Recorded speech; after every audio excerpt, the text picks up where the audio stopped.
Hey everyone, and welcome to another deep dive. Today we're all about unlocking the secrets of heart rate zones.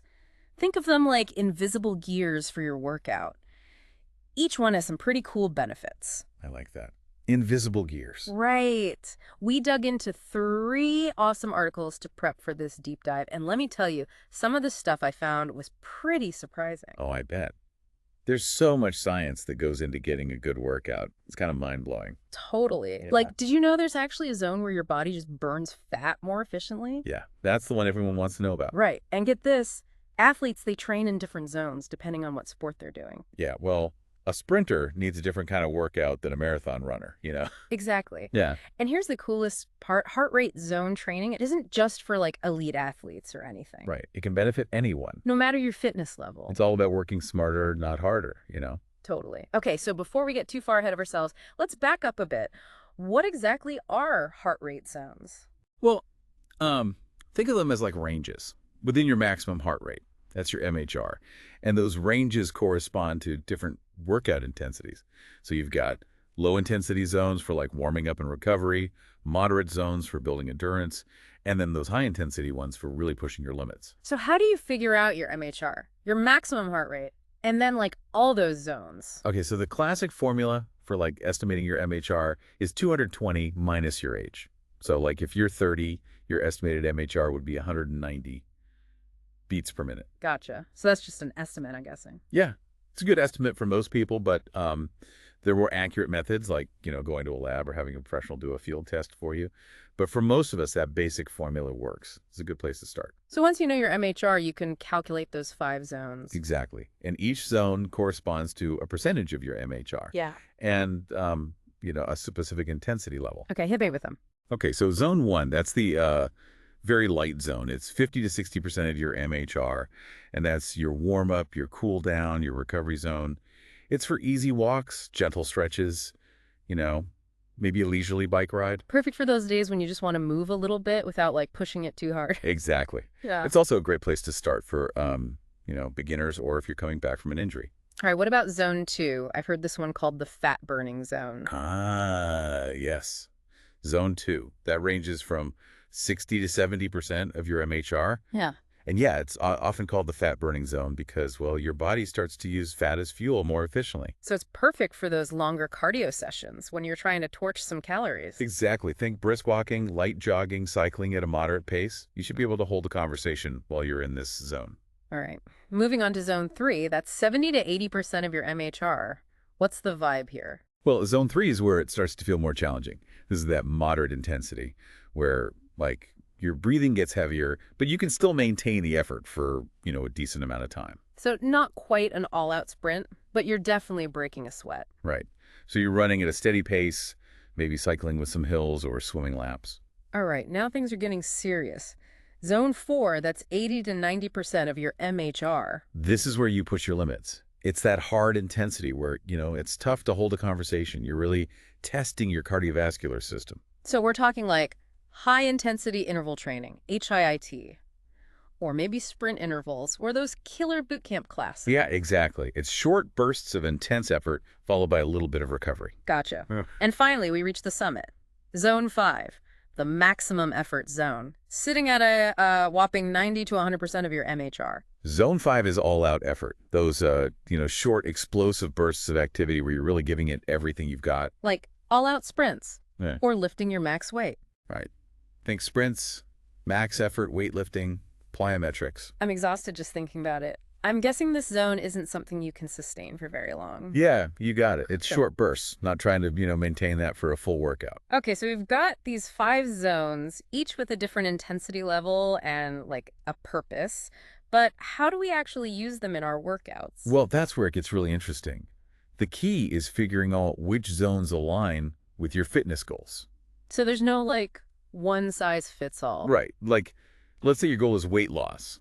You probably spend a good chunk of time in zone 2, that fat-burning sweet spot, Makes sense. But would you only stick to zone 2?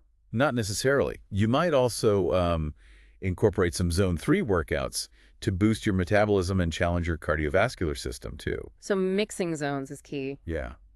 Even if you only have one goal. Now, what if your goal is, say, to train for a marathon? Oh, yeah, that's a totally different ballgame. What zones would you hit for that? For endurance training, like getting ready for a marathon, Zone 2 would still be your primary focus. Building that aerobic base is super important for all that sustained effort. So those long, slow runs that everyone talks about. Exactly. But, you'd also add in some Zone 3 workouts to increase your stamina and even some Zone 4 intervals to work on your lactate threshold. Lactate threshold. Sounds kind of intense. It's basically like the point where your muscles start to fatigue more quickly. So if you do Zone 4 intervals, you can train your body to handle higher levels of lactate and delay that fatigue. So you can run faster and longer before hitting that wall. Yeah, exactly. Now, let's say your goal is to just get crazy fast. Ooh, bring on the speed. Which zones are we hitting for that? So for speed, you'd shift the focus more toward those high-intensity zones. You'd still want a base in Zone 2, but you'd do more Zone 4 and maybe even touch on Zone 5 for those short, explosive bursts. They build speed and power. So like sprints, plyometrics, all that good stuff. Exactly. And don't forget about strength training, too. You can get your heart rate up into Zones 4 and 5 just by lifting heavy weights. So no matter what your goal is, there's a zone or a combination of zones that can help you achieve it. Absolutely. It's all about like tailoring your workout, to what you need and what you want to achieve. Okay, this is all making sense, but how do we actually monitor our heart rate during our workouts? Good question. Yeah. Luckily, there are tons of devices out there to help us do just that. So let's talk tech. What kind of devices can people use to track their heart rate while they're working out? Well, probably the most popular ones right now are those wearable fitness trackers and smartwatches. Right. Super convenient. I mean, it's basically like having a mini computer on your wrist, right? Yeah. Tracks everything from steps to sleep to, yep, you guessed it, your heart rate. Oh, for sure. I can definitely see why those are so popular, all that data right there. But are they accurate, though? I mean, really? You've gotten really good, especially in the past few years. Okay, that's good to know. A lot of them use optical sensors that can measure blood flow through your skin Oh, wow. to calculate your heart rate. And the algorithms that they use to process all that data are getting more and more sophisticated all the time. So for like the average person, would a smartwatch or a fitness tracker be good enough for doing this heart rate zone training? Absolutely. But if you're like a serious athlete or you just really care about getting, the most accurate data possible, there are still dedicated heart rate monitors out there. Okay, so like the old school chest straps. Yeah, exactly. Those usually involve a chest strap that can detect your heart's electrical signals. And then it transmits those to, a wristwatch or an app on your phone. So those are still the best for accuracy. They're known for being really reliable, especially during high-intensity activities. Makes sense. But, I mean, honestly, the gap between those chest straps and the wrist-based monitors is getting smaller all the time. Technology is just, it's moving so fast.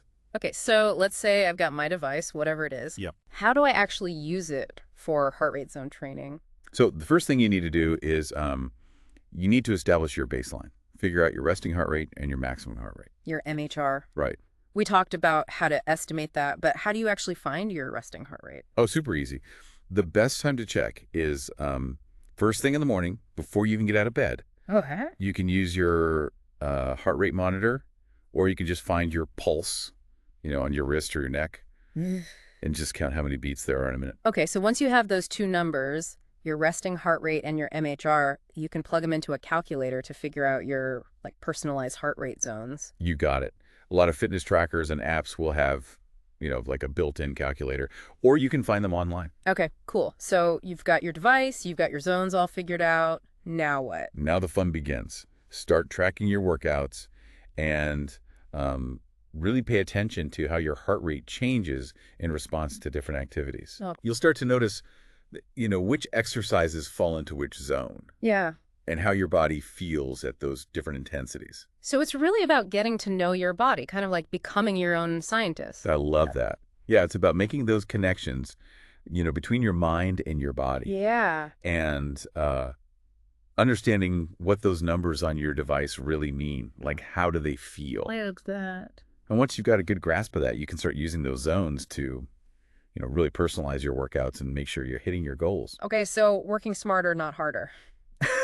I like it. Yeah. Now, we've been talking a lot about the tech, all the numbers and stuff, but one thing that really jumped out at me from the articles is how important it is to actually listen to your body. Oh, yeah. For sure. Like these devices are awesome and the data can be really helpful, but it's still so important to trust your gut too. You know what I mean? 100%. Technology can give us a lot of insights, but it's not a replacement for self-awareness. If you're feeling tired, sore, or you're just not up for like a super intense workout, it's totally fine to back off. Take a rest day, you know? So sometimes you just need to go for a walk or do some stretching. Exactly. It's okay. Remember, consistency over intensity.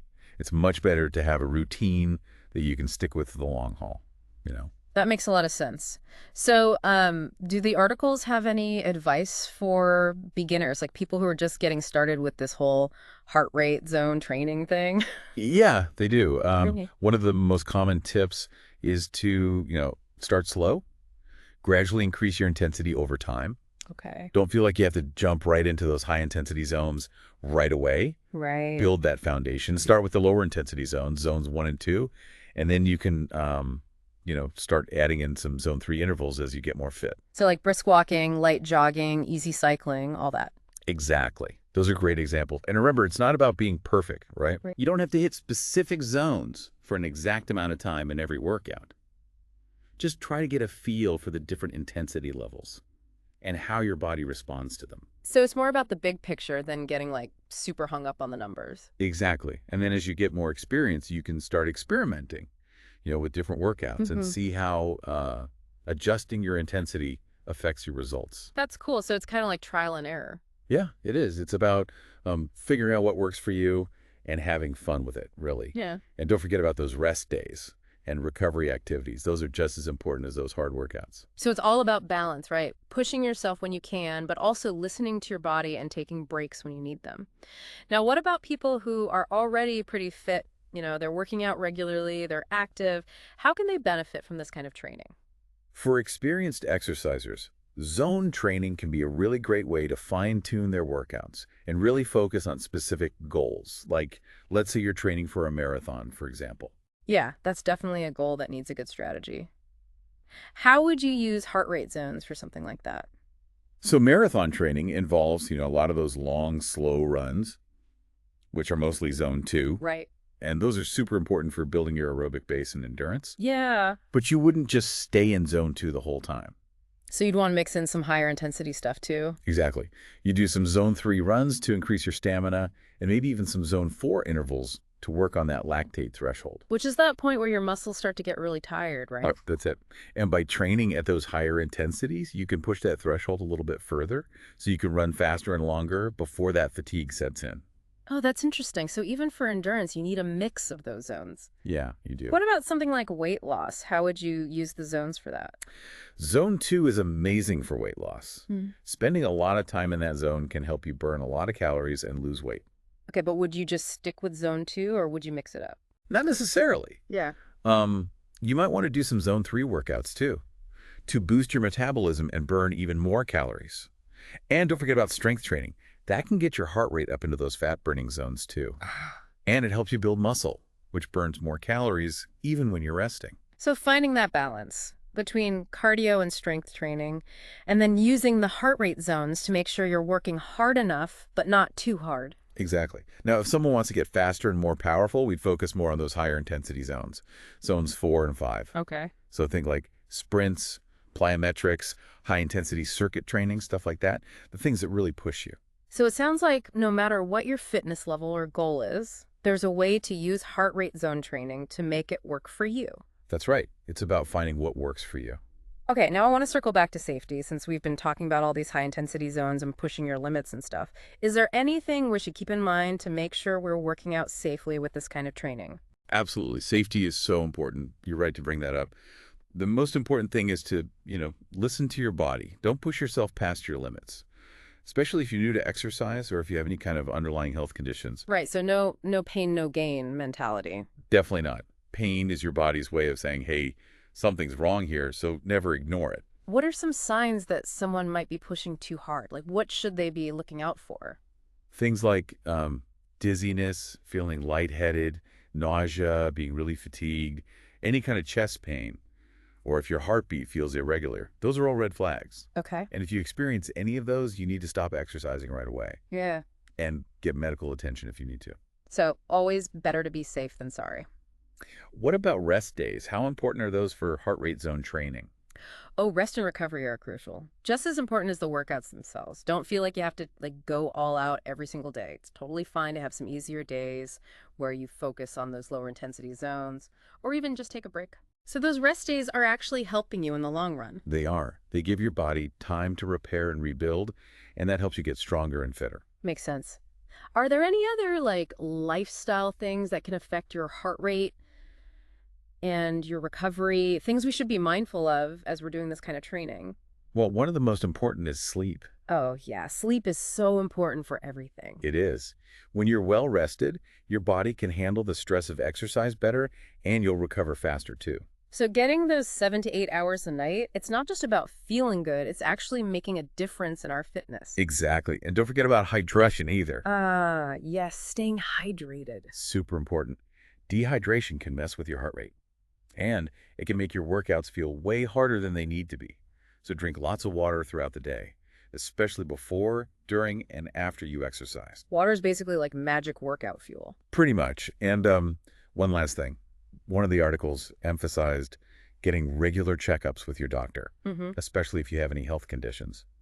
Right, always a good idea to get that professional advice and make sure you're good to go. Okay, so we've covered a lot of ground here, all the sciencey stuff, different devices, tips for beginners, how to stay safe, all that. But I'm really curious about something. What about the mental side of heart rate zone training? Is it just about the physical benefits, or is there something mental going on there too? Oh, there's definitely a mental aspect to it. In fact, Mm. one of the coolest things about this type of training is that it can really make you more mindful. Mindful. Okay, tell me more. How does that work? So when you're really focused on staying in a specific zone, you become very aware of your body's signals, your breath, your heart rate, how your muscles feel. It's like you're tuning into your own internal dashboard, you Yeah. know, and paying attention to all these little cues that you might not even notice otherwise. So it's like a moving meditation almost. That's a great way to put it. And that awareness can carry over into other parts of your life too. You might find yourself paying more attention to your stress levels, how much energy you have, just your overall well-being throughout the day. Wow. So it's not just about physical fitness, it's like mental and emotional well-being too. That's pretty awesome. It really is. And speaking of well-being, one of the articles talked about how heart rate zone training can even help people manage stress and anxiety. Really? How so? Well, when you're stressed out, your heart rate tends to go up. Yeah, for sure. So if you can consciously slow your breathing and bring your heart rate back down, maybe by doing something light, like in zone 1 or 2, you can activate your body's relaxation response. It's like biofeedback almost. So you're using your heart rate to manage your emotions. Exactly. And it's not always about slowing down either. Yeah. Sometimes a really hard workout in a higher intensity zone can be a great way to blow off some steam, let go of some of that pent up energy and tension. Okay, so whether you need to calm down or amp up, heart rate zone training can help you do that. Now, what about motivation? Do you think tracking your heart rate can help people stick to their workouts too? I think it can. As you get more experience with it and you start seeing those results, it gives you this feeling of accomplishment. Oh, yeah, for sure. Like you're actually making progress. Right. Maybe you notice that you can run faster or cycle farther or lift heavier weights than you could before. And those achievements, they can be really motivating. It's like those little rewards that keep you going. Exactly. And then that sense of accomplishment can boost your confidence and make you want to set new goals and just keep pushing forward. So it sounds like heart rate zone training is about a lot more than just transforming your body. It's like mental and emotional growth too, understanding your body better, pushing your limits safely, and realizing what you're really capable of. Couldn't have said it better myself. Well, I think we've covered a lot of ground here today. We've talked about the science behind heart rate zones, all the different devices out there, given some tips for beginners and people who are already pretty experienced, talked about how to stay safe, and even all those amazing mental and emotional benefits.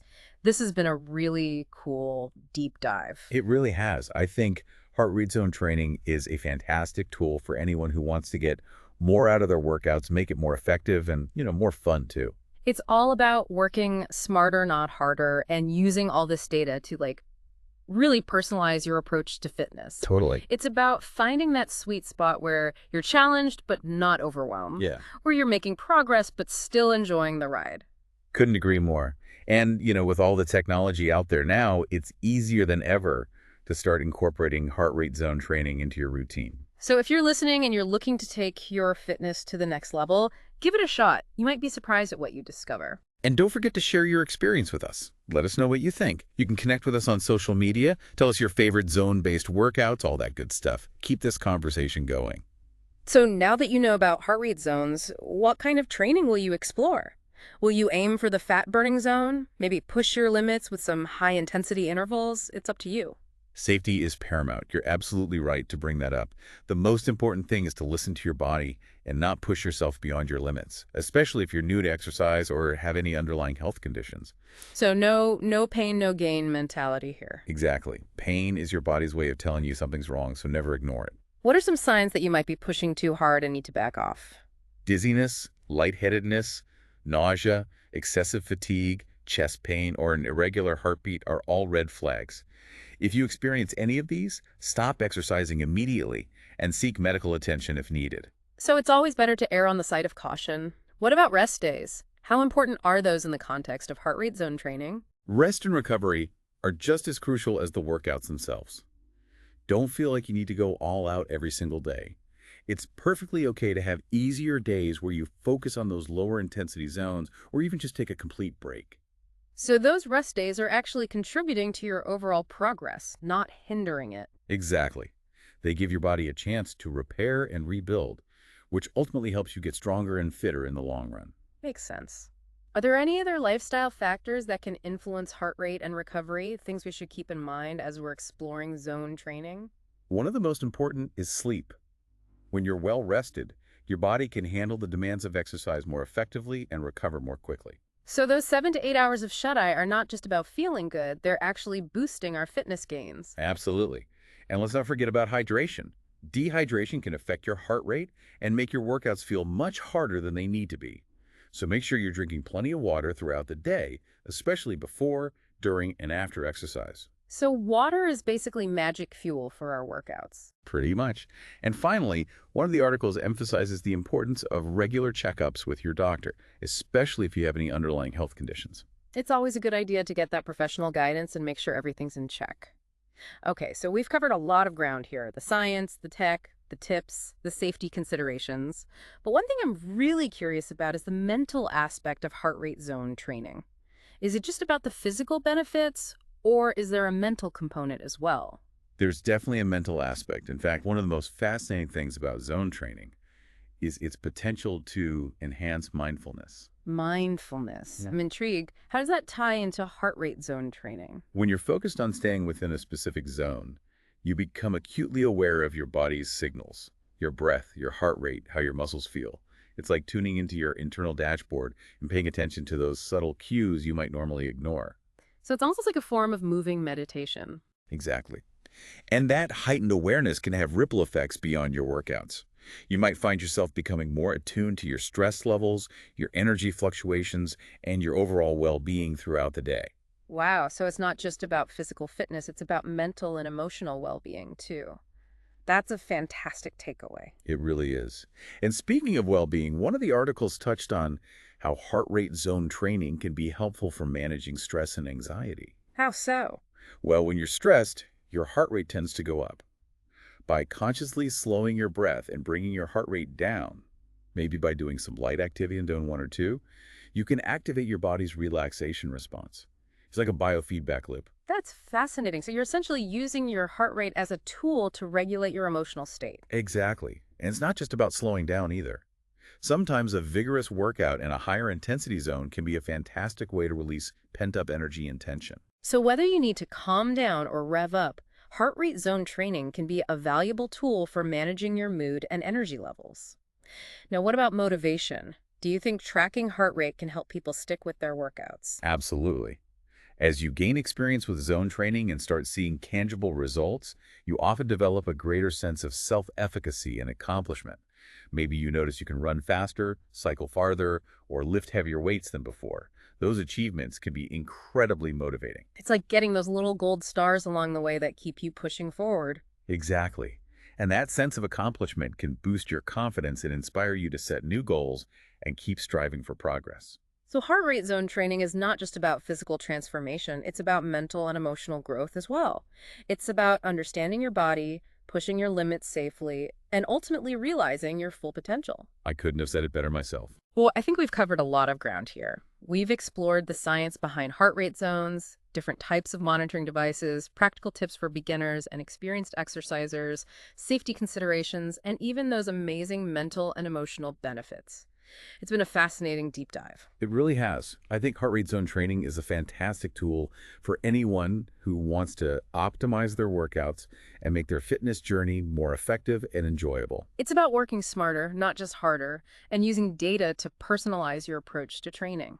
It's about finding that sweet spot where you're challenged but not overwhelmed, where you're making progress but still having fun along the way. Couldn't agree more. And the best part is, with all the technology available today, it's easier than ever to incorporate heart rate zone training into your routine. So if you're listening and looking to take your fitness to the next level, I highly encourage you to explore the world of heart rate zones. It might just be the key to unlocking your full potential. And remember, we'd love to hear about your experiences. Share your thoughts, insights, and even your favorite zone-based workouts on our social media channels. Let's keep this conversation going. Now that you know about heart rate zones, what type of training will you explore? Will you aim for the fat-burning zone or try pushing your limits with some high-intensity intervals? The choice is yours.